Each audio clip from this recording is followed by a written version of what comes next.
Hello, and welcome to the Enterprise Automation Excellence Podcast, hosted by Enterprise Management Associates. As a leading IT analyst firm, we provide deep insights across IT and data management technologies. In this podcast, we explore how automation drives business processes, analytics, development, and infrastructure. Join hosts Dan Twing and Tom O'Rourke as they discuss the evolving automation landscape, share strategies to optimize your tools, and guide strategic decisions for your automation portfolio. Now, let's dive into the world of automation excellence. Hello, and welcome to the Enterprise Automation Excellence Podcast. I'm Dan Twing, and I'm here with my co-host, Tom O'Rourke. Today, we're going to be talking about change management and automation. An interesting interplay there that if you've sat in either seat, you would certainly be aware of. Somewhat at conflict with each other. Automation, likes to know what things are so that it knows it can consistently execute. And yet, in this modern era, we sometimes are applying multiple changes during a day, if not daily and certainly weekly. So things are constantly in flux, and yet the automation has to stick with what's running, what it needs to do. So Tom, certainly you've been dancing around this issue for a long time in multiple roles. How do automation and change management play nice? Oh boy, I think a lot to cover there. Those two functions have always had a lot in common. Both control functions, they're both there, to minimize risk in the organization. In the case of change management, by controlling changes, by making sure that the proper project and program management procedures are being followed on large-scale tasks. In the case of automation is there to ensure repeatability, and at a higher level, to ensure the integrity of key business and operational and technology functions. So, we're really talking about control processes here. These are functions that exist in every organization. And I think they have in common that they're not always well understood outside of the team members themselves. Life is best for them where things are going very smoothly.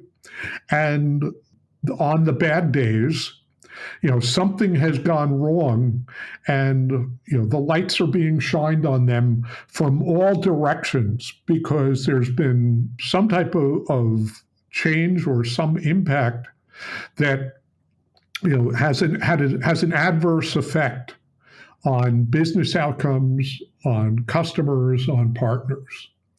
So we're here talking with automation leaders. I think they're quite familiar with the benefits of automation.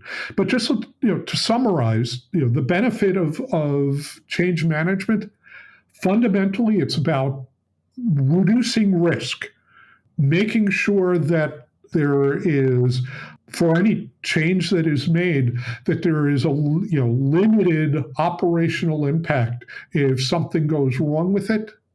Those capabilities can also ensure that as changes are made, they're deployed smoothly, they're adopted more quickly. And then last, change management often plays a key role in demonstrating that regulatory and compliance requirements are being fulfilled. There are a set of kind of common issues that I think change management and automation share. They both serve to maintain business continuity requirements.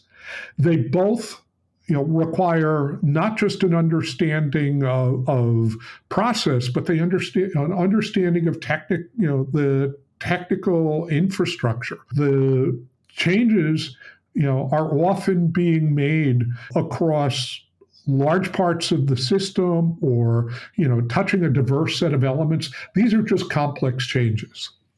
Right, and it can impact automation from so many different angles. You have the underlying apps and infrastructure that is just the normal course of business changes, and the automation has to adapt. Sometimes not at all, sometimes a little, sometimes that new release requires quite significant changes to the automation definition. But all of that has to be thought about and coordinated along with the release. And I don't know, do you think that got easier or harder after we started? Because now the automation itself is involved in the release management. So did that give them more visibility and make this easier, or did it stay just as hard, but there's one more set of automations to worry about? Yeah, good question. I think I would say that while the tools have certainly improved for automation, for tracking, the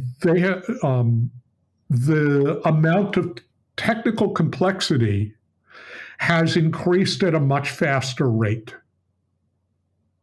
And when you consider that a decade ago or 2 decades ago, it was likely that all of your critical functions were running in sites that you controlled.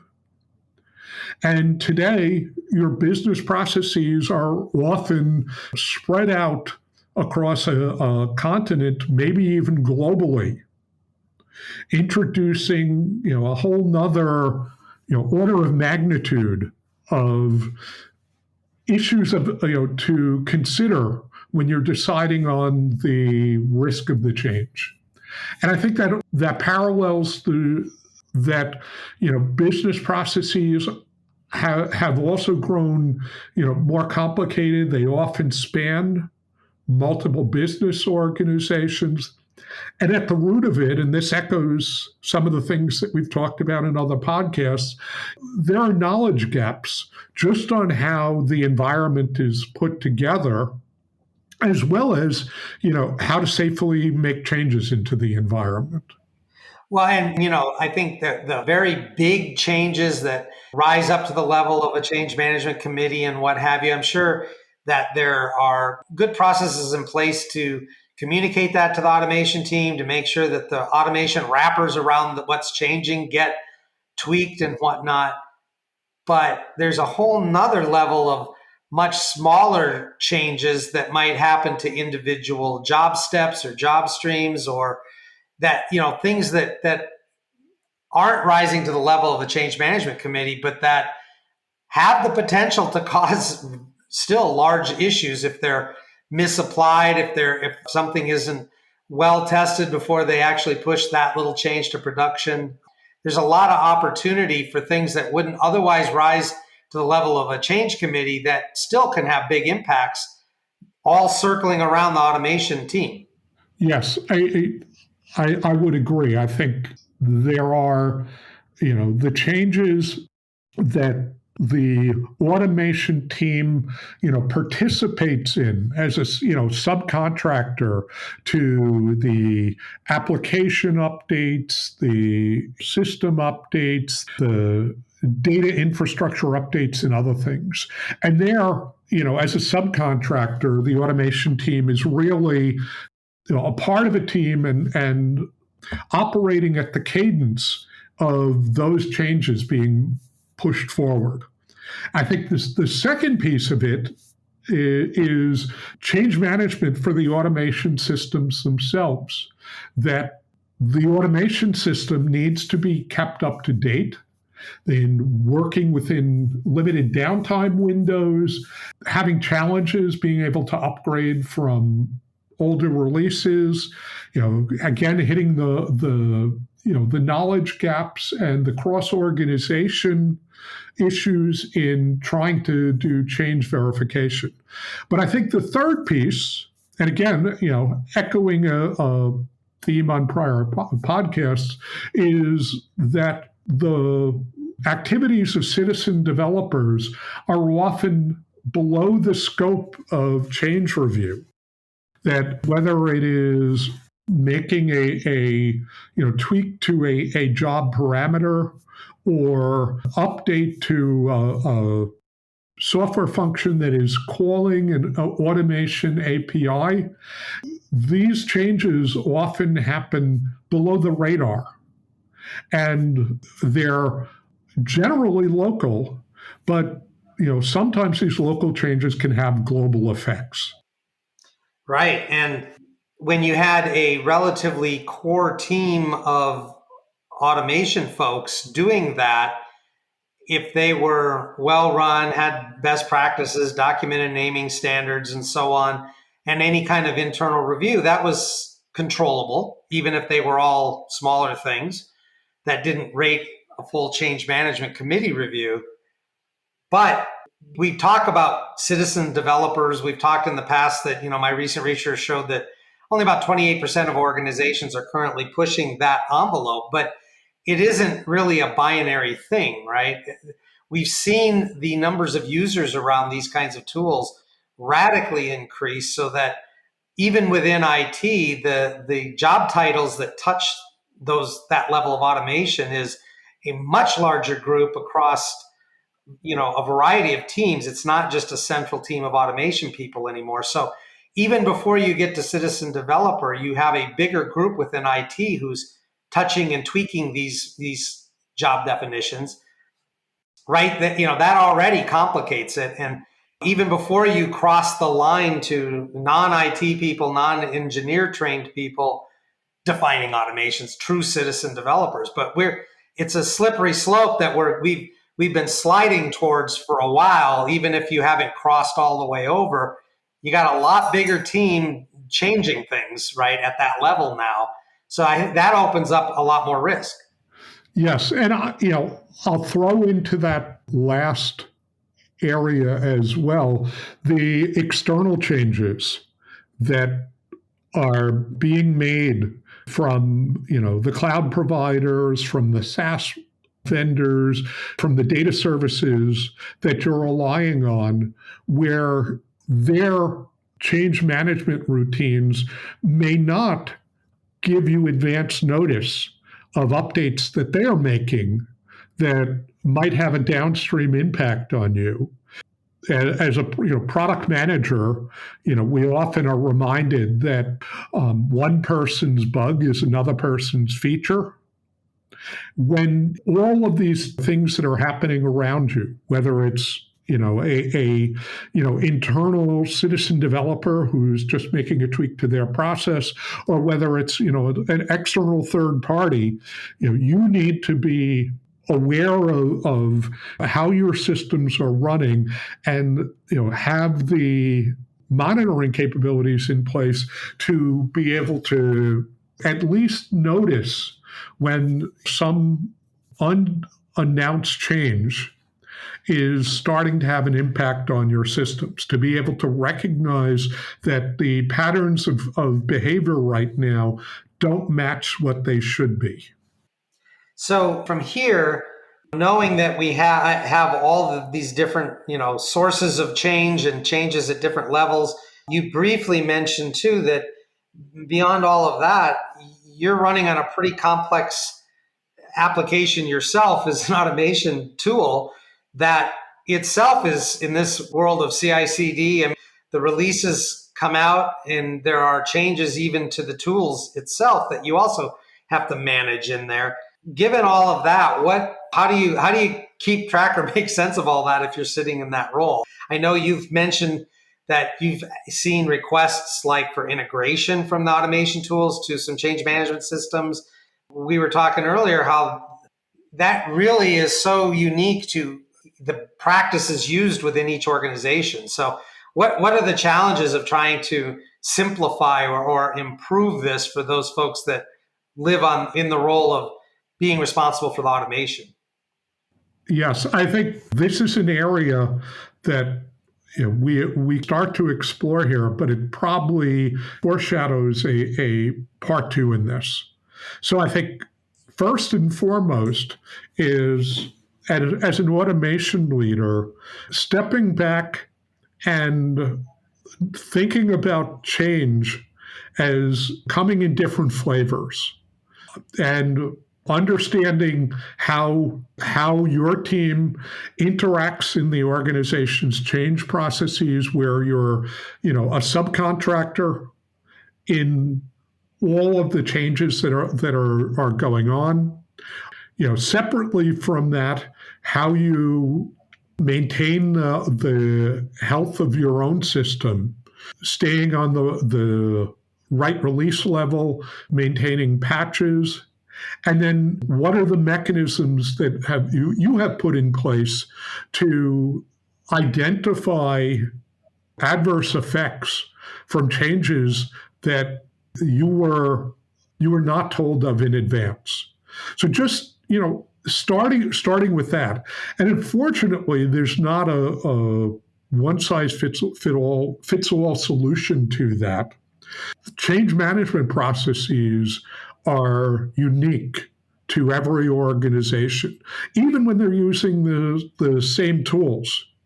So to start with, understand the different flavors of change in your organization that you and your team are facing, and develop a strategy for addressing your participation and the risks around each. I think secondly in all of this is to assure that you are sharing knowledge about the automation systems with the citizen developers. The more information they have about how the system operates, the greater the likelihood that they will be able to recognize where a change that they're making, which they believe only has local effect, requires consultation to make sure that there's not something that they're doing that could have a wider impact.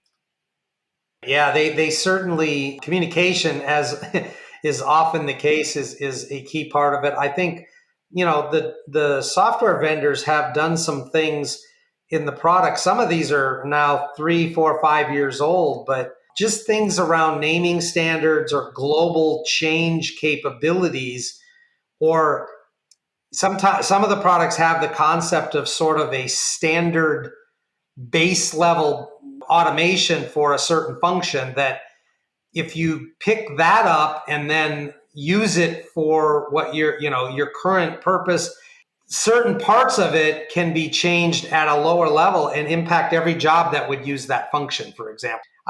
Specific examples isn't coming to my mind. I'm sure you might have one or two, but I know that a lot of times there's the ability to, I have 1,000 of a certain type of job running, but really they all root to a common definition. And the more that the product allows me to do that, there's one place that I can change that function for the 1,000 places it gets used. It's easier to keep track of and control and test as you're making that change. And then it's applied consistently. So certainly the vendors have done some things with features in the product to help us, either global naming changes or the idea of some, sort of base definitions that mean you're not tweaking as many moving parts. You're trying, again, it's that reusability concept. Yes. And I would say that the first thing that I would start in educating the citizen developer on is that the automation system is a shared resource, that often the majority of their attention is on their own application, their own system, their own data store. But when you're working with a centralized automation and orchestration engine, that's a common resource. And your interest in moving from I'm going to run my task once a day to let me see what happens if I run it hourly, to let me see what happens if I run it every minute. There's a point at which your task is going to start to move the needle on the resources being consumed. But to get there, the developer has to understand that this is a central resource and not something like a cloud server that is their personal sandbox.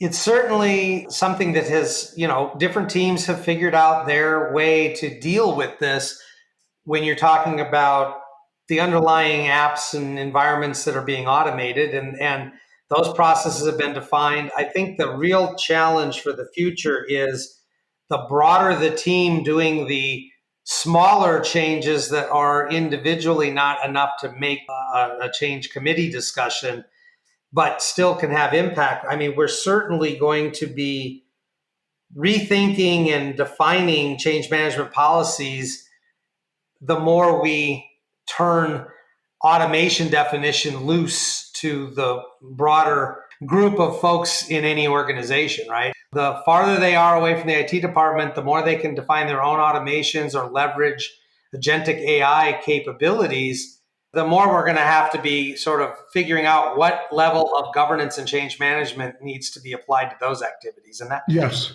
we don't know what that looks like yet, but we know it's going to get as complicated as it can be today. It's going to get more complicated, I think. Yes. And putting it in a positive light, these, citizen developers are out there working to produce better business outcomes. And businesses have distributed this function out because of a desire to get these improved business outcomes faster. So from an automation leader's perspective, you can't stand up and say, stop, don't do this. Rather, you need to think about how can we accommodate this? How can we find a balance between promoting the forward progress on business objectives against the need to maintain the integrity of our existing systems, which is something that as automation leaders we're directly accountable for back up through our bosses, ultimately to the board and the shareholders. Yeah, it's important to remember the whole objective of the automation, as you started this with, is risk mitigation and making sure that the key processes run within the boundaries of whatever that is. SLAs for delivery times and performance. This is a way to ensure that. And yet, as you just stated, the business is going to consistently move forward, and we're broadening who gets to make those tweaks and changes. So you have to keep both goals in mind, right? It comes down to how do you balance flexibility and speed with governance and assure that it is doing what it's supposed to and not anything else. Exactly. And maintaining that balance it's constantly being figured out and tweaked along the way. But as much as AI is opening up a lot of avenues on this front, it actually, at least for now, is, I think, going to continue to complicate this. And I don't know that we've even begun to explore ways that AI could potentially then help you control and simplify it. I mean, that'll be the next stage. At this stage, the AI is, if nothing else, making the change management even more challenging because it's opening up the opportunity for a broader group to be applying changes. Yeah. Stepping back, the challenges we've discussed with respect to citizen developers reflect the business's desire to give them autonomy. The introduction of agentic AI is only going to multiply the places where that autonomy is being directed. And so we need to think carefully about the frameworks that we put into place to govern balances. It's an area that is a concern. It's handled fairly well in the past, and you just have to stay on top of it as the number of small changes and the sources of those small changes is continuing to rise. It's something that we're going to have to watch for sure, but certainly these teams have been doing this balancing act for years, right? It's just, and it's never been consistent, but I think we're entering a phase where the rate of those minor changes could be radically increased. And that's just going to, mean that we're going to really have to watch and think about how we hand that over to a broader group of folks and how we continue to support them. I agree. All right. Well, I want to thank everybody for joining us here today. As a reminder to subscribe, you can go to the em360tech.com EAE homepage. The podcast is available on all the usual podcast outlets: Spotify, Apple, iHeart, Deezer, YouTube. Feedback and questions, you can email them to us at eaepodcast@emausa.com or reach out to Dan and I on LinkedIn. Thank you, Dan and Tom, for your insights on today's topic, and thanks to our listeners for joining the Enterprise Automation Excellence podcast. If you're a technology or operations leader looking to enhance your automation strategy, stay connected for more expert insights. Visit enterprisemanagement.com to learn how EMA can support your automation initiatives and check out more episodes for in-depth discussions and industry trends.